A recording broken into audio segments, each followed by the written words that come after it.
Coimbatore city, Thudiyalur, Periyanaickenpalayam, Karamadai, Mettupalayam, Sirumugai, Pollachi மற்றும் கேரளாவில் இடம், வீடு வாங்க விற்க அணுகவும் JSR real estate, GN mills, Coimbatore.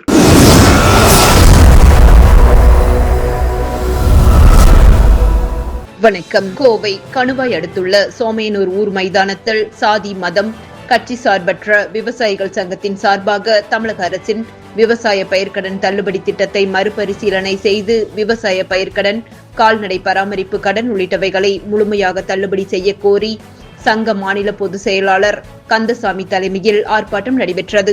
இந்த ஆர்ப்பாட்டத்தில் கடன் வாங்கி விவசாயம் செய்யும் மக்களை ஏமாற்றக்கூடாது, தேர்தல் அறிக்கையில் கூறியவாறு தமிழக அரசு விவசாய பயிர்க்கடன், கால்நடை பராமரிப்பு கடன் உள்ளிட்டவைகளை முழுமையாக தள்ளுபடி செய்ய வேண்டும், கஜானாவில் பணம் இல்லை என்று சாக்குப்போக்கு கூறக்கூடாது என்று கூறி ஆர்ப்பாட்டம் நடைபெற்றது. தொடர்ந்து விவசாயிகள் தாங்கள் வாங்கிய கடனை கட்ட இயலாத நிலையில் இருப்பதால் அவற்றை கட்ட மாட்டோம் என இந்த ஆர்ப்பாட்டத்தில் ஒருமனதாக முடிவு எடுக்கப்பட்டது. அரசாங்கம் ஒரு வாக்குறுதி கொடுத்திருக்குது, அதுல சிறிதளவு நிறைவேற்றிருக்காங்க. அதுல ஏகப்பட்ட குளறுபடிகள் இருக்குங்கிறது மறுக்க முடியாது. ஒரு ரேஷன் கார்டில் 2 பேர் இருந்தாங்கன்னா 2 பேர் தனித்தனியா பூமி இருந்திருக்கு, தனித்தனியா லோன் வாங்கியிருக்காங்க. ஒருத்தருக்கு தான், ஒரு குடும்பத்துக்கு ஒரு ஒன்று வாக்குறுதிகள் இவங்க சொல்லிடல.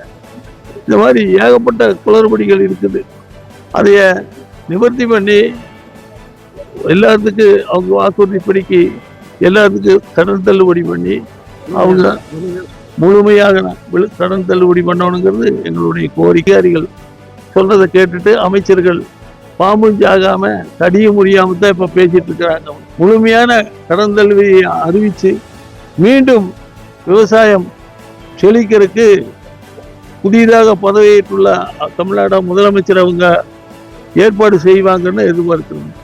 இந்த ஆர்ப்பாட்டத்தில் மாநில துணைத் தலைவர் ரங்கநாதன், மாநில பொருளாளர் சண்முகம், மாநில அமைப்பாளர் பிரபு, TTK கதிர்வேல், CSP செல்வராஜ், பிரகாஷ், தன்ராஜ், சேகர், கோவிந்தராஜ், சண்முகம், பெருமாள்சாமி, நரசிம்மராஜ், மூத்த விவசாயி மயில்சாமி, தொப்பம்பட்டி சுரேஷ்குமார் உட்பட 200க்கும் மேற்பட்ட விவசாயிகள் திரளாக கலந்து கொண்டனர். நன்றி.